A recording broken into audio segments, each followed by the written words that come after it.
Operation epic fury और operation true promise 4 के साथ मैं हूं अली रामे। और अब ईरान की 66 वेव जो है वो इसराइल और इसके साथ ही जो अमेरिका के बेसेस हैं ओवरसीज़ कंट्रीज़ के अंदर वहाँ पर हमले जारी हैं। और इसके साथ ही एक नई डेवलपमेंट, एक नया मिसाइल ईरान ने जो रात गए लॉन्च किया इसराइल की मुख्तलिफ रिफाइनरीज़ के ऊपर और साथ खलीजी ममालिक के ऊपर। इस जुल्फ़कार जो मिसाइल है इस पर आज हम बात करेंगे, लेकिन उससे पहले इस जुल्फ़कार मिसाइल के ऊपर आपको ये जानना ज़रूरी है और ये इन्फॉर्मेशन भी आपके लिए इम्पोर्टेंट होगी कि इस मिसाइल का नाम ईरान ने जुल्फ़कार ही क्यों रखा। तो हमारे पास जो तफ़सीलात है उसके मुताबिक ये क्योंकि हज़रत अली की तलवार थी, तो उस तलवार के नाम से इसका मिसाइल का नाम जो है वो जुल्फ़कार रखा गया। और क्योंकि ये वो तारीख़ी तलवार है जो कि नबी अकरम हज़रत मोहम्मद सल्लल्लाहु अलैहि वसल्लम ने जंग उहद के मौका पर हज़रत अली बिन अबी तालिब को अता की थी। और ये तलवार अपनी ख़ास बनावट और ताकत की वजह से जुर्रत और बहादुरी की अलामत जो है वो समझी जाती है। तो लफ्ज़ी जो इसका मतलब है अरबी ज़ुबान में वो ये है कि जुल्फ़कार के माना है रीढ़ की हड्डी वाला या शगाफ़ वाला। रवायत के मुताबिक इस तलवार की नोक के दो हिस्से दो धारी थे, इसीलिए ईरान ने अपने मिसाइल को ये नाम दिया ताकि उसकी हदफ को चीर देने और दुश्मन की कमर को तोड़ने वाली ताकत का इजहार जो है वो हो सके। तो अब रात गए जब ईरान की तरफ से ये मिसाइल जो है वो दागा गया इसराइल की मुख्तलिफ रिफाइनरीज़ के ऊपर और साथ साथ उनके सिक्योरिटी जो ठिकाने हैं, मोसाद का ठिकाना है, वहाँ पर जब ये मिसाइल दागा गया तो क्लस्टर की सूरत में इस मिसाइल ने अपने अहदाफ को निशाना बनाया। अब इस मिसाइल के ऊपर बात कर लेते हैं कि इस मिसाइल की रेंज क्या है। तो जो इन्फॉर्मेशन है ईरान की जो मुख्तलिफ वेबसाइट्स हैं उनका जो डिफेंस सिस्टम है वो ये कहता है कि इस मिसाइल को फ़तह 110 की फैमिली वाला मिसाइल जो है वो कहा जाता है। ये उसकी फैमिली का एक हिस्सा है और इसे ख़ास तौर पर दरमियाने फासले के अहदाफ को निशाना बनाने के लिए डिज़ाइन जो है वो किया गया। अब इस मिसाइल की खसूसियात क्या हैं, ये बड़ी इंपॉर्टेंट चीज़ है। अब इसकी जो मार करने की सलाहियत है जब ये लॉन्च किया जाता है तो एक तो ये सॉलिड फ्यूल है, फौरी लॉन्च होता है, कोई टाइम डिले नहीं होता इसके अंदर। और ये 700 किलोमीटर तक के फासले पर मौजूद अपने टारगेट को हंसी खुशी निशाना जो है वो बनाता है। और कोई अपने जो मैनूवर है ये भी इसके अंदर सलाहियत मौजूद है कि रास्ते के अंदर इसकी जो लोकेशन है वो चेंज कर दी जाए तो ये मूव कर सकता है उसके ऊपर, लेकिन जो हदफ है उसी को बरकरार रखेगा। जैसे मैंने पहले बताया कि ये सॉलिड फ्यूल है, ठोस ईंधन इसके अंदर इस्तेमाल होता है जिसकी वजह से बहुत कम वक्त में फायर करने के लिए इसको जो है वो तैयार कर दिया जाता है। और इसकी बात करते हैं एक्यूरेसी के ऊपर, तो जुल्फ़कार जो है मिसाइल इसमें गाइडेंस सिस्टम मौजूद है और जो इससे हदफ पर इंतहाई दुस्ती के साथ गिरने में मदद देता है। अब ये तो इस मिसाइल के बारे में हो गया। इस मिसाइल की तबाही क्या हुई?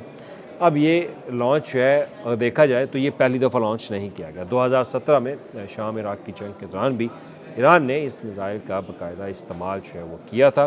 और अब उसके बाद ये अभी तक जो अब देखा जाए तो ऑपरेशन में कुछ पॉइंट्स पर इन्होंने किया, लेकिन रात के जो इसका लॉन्च किया गया सजील के बाद वो बहुत हैवी था।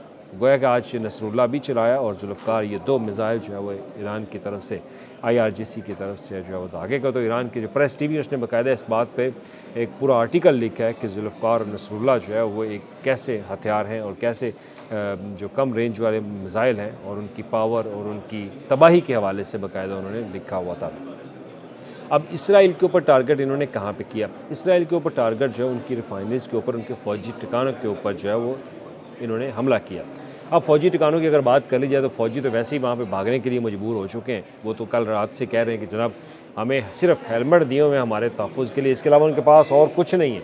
और वो कहते हैं कि जनाब 2000 किलोमीटर तक इसराइल वो दूसरे किसी मुल्क के अंदर जाके हमला कर सकता है, लेकिन अपने मुल्क के अंदर मौजूद जो फ़ौजी हैं उनको तहफ़्फ़ुज़ जो है वो नहीं दे सकता। तो लिहाजा उन्होंने भी एहतजाज किया कि जनाब जब तक हमें सिक्योरिटी प्रोटेक्शन नहीं मिलेगी तब तक वो सरहदी इलाकों में तैनात जो है वो नहीं रहते। जनाब यही वजह कि जब आए रोज़ ईरान की तरफ से ताबड़तोड़ हमले मिसाइल वो इसराइल की तरफ दागे जाएंगे तो फिर ये फ़ौजी अपनी जगह से भागेंगे, ज़रूर भागेंगे। और इसी वजह से अब ये जो बैलिस्टिक मिसाइल छोड़ा गया रात को, अब इस मिसाइल ने मुख्तलिफ उनके जो रिफाइनरीज़ हैं उसके ऊपर और बाकायदा जो इसराइल का कमांड सेंटर है उसके ऊपर, लेकिन इसकी अभी इसराइल की तरफ से या बैनुल-अक़वामी मीडिया की तरफ से कोई तस्दीक नहीं की गई।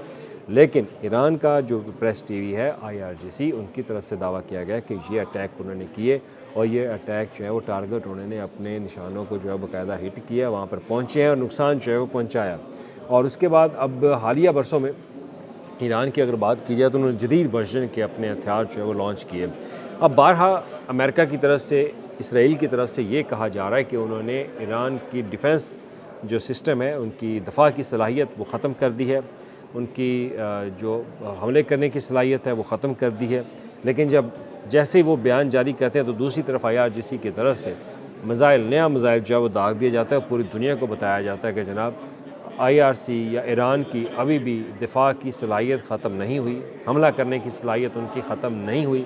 वो जब चाहेंगे, जब दिल करेगा, जिस वक्त चाहेंगे वो हमला करेंगे और वो हमला करके दिखाते हैं, और फिर नए मिज़ाइल के साथ और किसी पुराने के साथ नहीं, हर दौर में, हर दिन, हर रात नए मिज़ाइल के साथ जो है वो बाकायदा इनको सलामी पेश करते हैं। अमेरिकन की जो बेसेस है, अमेरिकन के जो मुख्तलिफ अड्डे, और साथ ही ईरान के इसराइल की जो मुख्तलिफ सिक्योरिटी से रिलेटेड उनकी चीज़ें हैं। तो इसमें अब देखा जाए तो अब जंग अभी भी जारी है, ऑपरेशन एपिक फ्यूरी और इसके साथ ही ऑपरेशन ट्रू प्रॉमिस 4।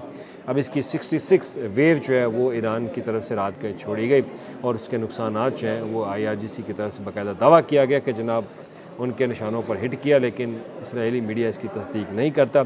लेकिन इसराइली मीडिया ये बात तस्दीक ज़रूर करता है कि उनके फ़ौजी जो है वो भागना शुरू हो गए हैं, क्योंकि ईरान की तरफ से जो ताबड़तोड़ हमले किए जा रहे हैं, कभी सजीर छोड़ा जा रहा है, कभी फ़तह, कभी नसरुल्लाह, कभी जुल्फ़कार, तो अब इनकी आमद की वजह से, इन मिज़ाइलों की आमद की वजह से वो मैदान जो है वो छोड़ना शुरू हो चुके हैं। शुक्रिया।